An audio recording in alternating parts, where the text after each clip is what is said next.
I know you went to USC recently. I feel like sometimes when you have a marquee quarterback, we somehow overrate just how good you're going to be.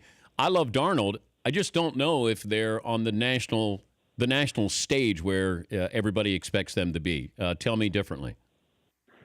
I think that's a legitimate question because I think, boy, college football is the ultimate. What was the last memory we have of youth sport in terms of carryover to the next year? Yeah. And Darnold was tearing up the Rose Bowl, and they were beating Penn State in that epic game.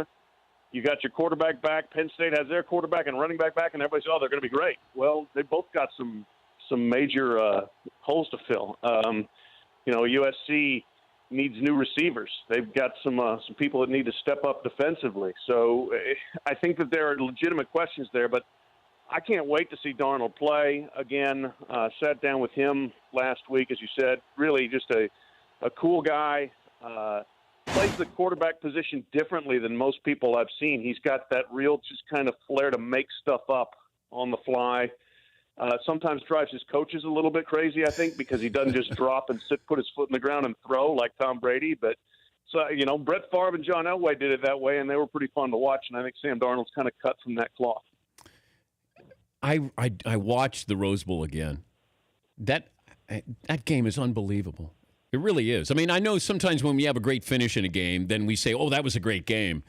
I mean, they couldn't do anything with Barkley. Penn State matching them. It was just ebb and flow. That's one of the greatest games I've ever seen.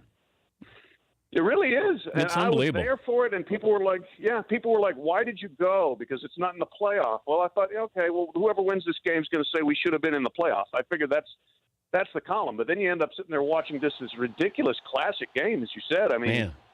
The third quarter was this Penn State avalanche, and then the fourth quarter is this USC rally. It was tremendous.